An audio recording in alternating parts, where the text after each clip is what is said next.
Good morning, good morning. I'm in my kitchen. I've got my coat on because it's freezing cold. It's cold in Yorkshire today. Even though I've got my heating on because my laundry's drying. Anyway, how are we all? Good afternoon. Haven't got long with you today, but I just wanted to jump on, give you a little bit of a heads up on something that's happening tomorrow and just share some thoughts. So for those of you who don't know me, my name's Heidi Mavir.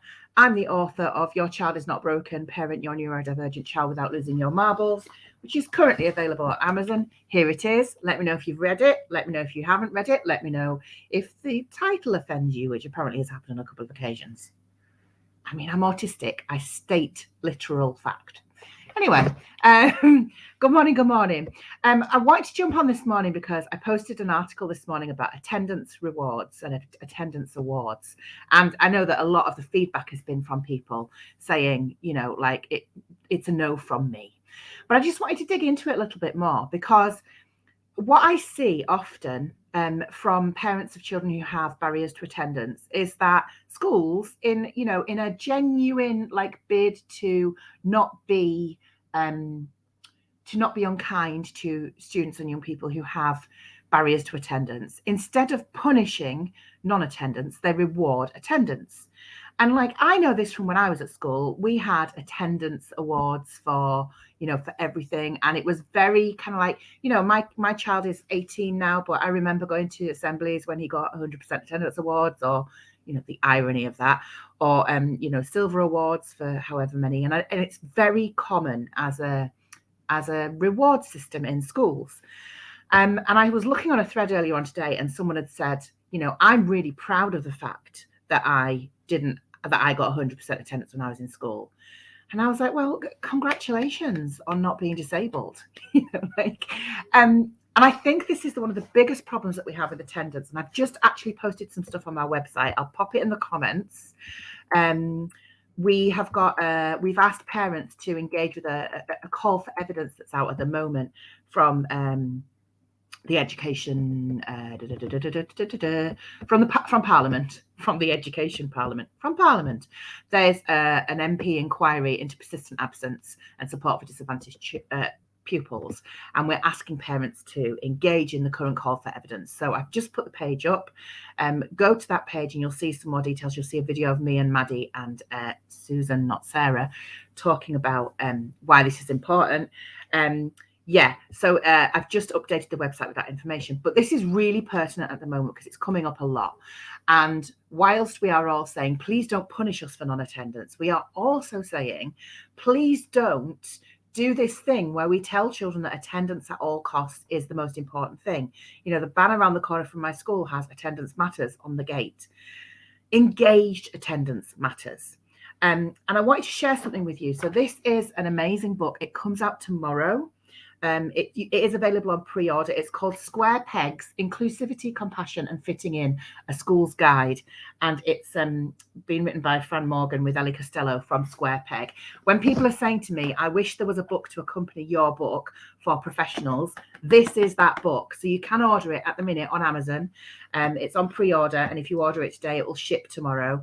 It's a great book if you're a school leader or if you are able to give someone in a school a copy. I believe it's $21.99, but it's a meaty tome. So please do recommend this to professionals. But I wanted to read a section from you. And it's a section from, if you've got the book, it's on page 28. And it's around motivation, basically, when ideas meet real children. And it's a chapter written by Naomi Fisher, who is an absolute freaking legend. And it says this, because I wanted to read it to you. Rewards can destroy motivation.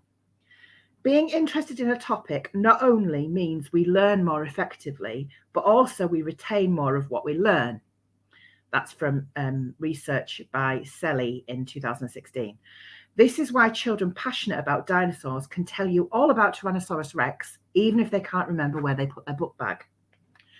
Good teachers know this intuitively, of course. They try to make their lessons interesting by introducing activities that children enjoy. They use word searches, colouring pages, quizzes, and the like.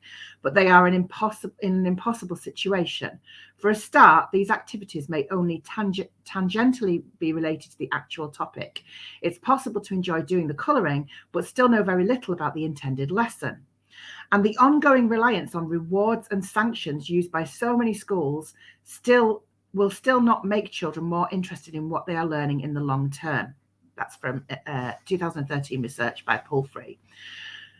Note too that when we use external consequences to alter someone's behavior, we change their relationship with that they are doing. Pink, 2018.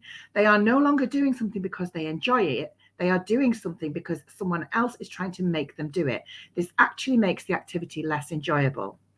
Researchers first showed this with children in the 1970s. They rewarded preschoolers for doing an activity they enjoyed, drawing with felt tip pens. They compared children who were rewarded with stickers to those who were not. They found that the rewarded group drew more pictures when given stickers, but once the stickers stopped coming, they drew fewer pictures than the group that had never been rewarded. By introducing an external reward, the researchers had changed the child's relationship with the drawing. The problem seems to be that being rewarded, and note that verbal praise isn't as damaging as physical reward, and unexpected rewards are less damaging than predicted rewards, but they are still damaging, according to research from DC in 2001. The reward fundamentally changes the way in which children relate to an activity. It shifts the emphasis from the process to the outcome, which means that now it makes sense for children to choose easier activities in order to maximize their rewards, as opposed to choosing something that challenges them. In addition, it shifts the focus of control. A child who is doing something they enjoy is the one making the choices, intrinsic motivation. But once an adult comes along and starts rewarding them for those choices, it's the adult who is seeking to control the behavior. The adult takes charge, and in doing so, takes power away from the child. The moment the adult does that, we have the potential problem with motivation and learning. High quality motivation requires the learner to be acting from an internal drive, not purely because of external factors such as consequences. And in contrast to what many schools seem to believe, starting with external motivators makes it less likely that the internal drive will develop. This book's amazing. Please go and get this book. Like, that's just a tiny, tiny bit. There are chapters on everything you could ever want with regards to inclusion in school. There's case studies. There's letters and drawings from individual children and young people. It's a cracking book, and I recommend all professionals get a copy of it as soon as it's available. I don't know if you can see it. It's called Square Pegs, Inclusivity, Compassion and Fitting in, a guide for schools. And it's available on Amazon now on pre-order. So yeah, like the point we're trying to make is that rewards, by their very nature, rob the activity of intrinsic motivation. Children who are healthy, happy, settled, regulated in school will and can go to school. Children who are not healthy, happy, regulated, settled and supported in school cannot go to school, and rewarding them and thinking that that will make a difference is bullshit. Thanks for coming to my TED Talk. I've got a call at 1, so I'm just going to do some quick comments. A giggle. My son is out of school because they can't meet need. School are giving him merits for work and attendance when he's not even there, showing me their system is very flawed. That's not uncommon, Alice. Says on a recent letter from school that there are trauma-informed school, yet they put the attendance figures at the top of the newsletter for all years. I can find no details on how they are trauma-informed. I mean, does that mean they can spell it? Trauma, that is.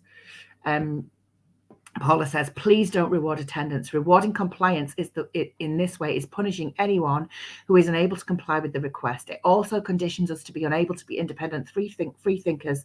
This makes us vulnerable adults who are not able to protect ourselves, have healthy boundaries, and ultimately unable to withdraw consent. It is dangerous. Yes. And I'll leave you with a little bit from my book with that thought in mind. 1 second. Let me find it.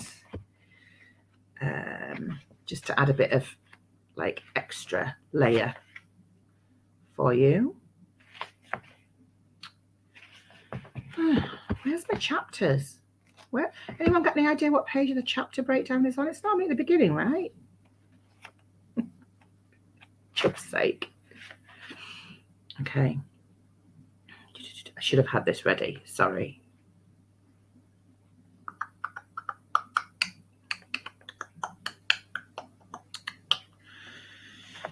Seven.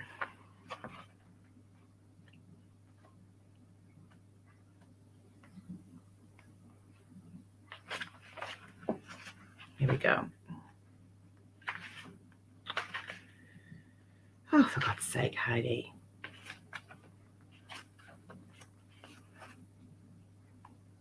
No, can't find it. That wrong chapter, that's why. Here we go.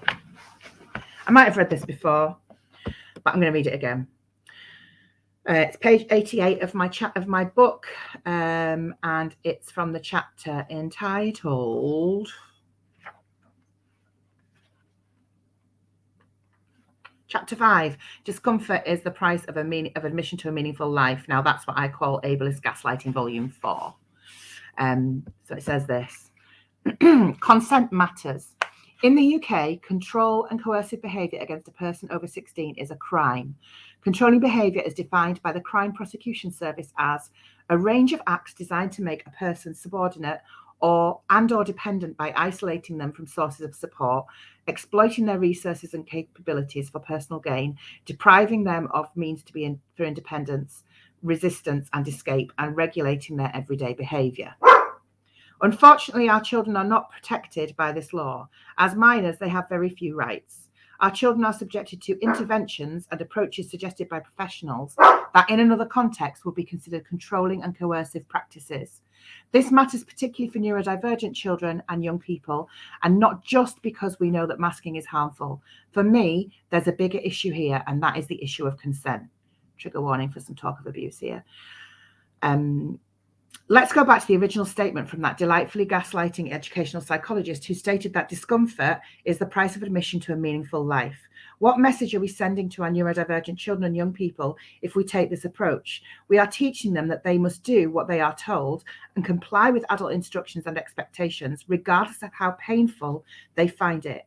We are telling them that their discomfort comes second to the wants and needs of other people. We are teaching them to put up and shut up. Most worrying of all, we are showing them that even when they find something painful, they must submit to adults. We are teaching our children that their consent doesn't matter. And in doing so, we are making them incredibly vulnerable. As an undiagnosed autistic child, I didn't know I was allowed to say no. I was never given the opportunity to know that I could grant or withdraw consent. For me personally, that was disastrous. I was sexually assaulted at 8 years old by a friend's older brother, and again at 15 by a much older man at a family wedding. I had been taught not to question adults, not to be rude. I was raised not to make a fuss. I didn't know that I could say no, and I didn't tell anyone about the abuse until I was in my 30s. And that is why I do not want to see attendance awards in schools. Drops mic. I think I'm going to leave it at that. Thank you so much for listening. Go and get square pegs if you're able to. Let me know what you think of Your Child Is Not Broken. And I hope to see you all soon. I'll see you later. Take care.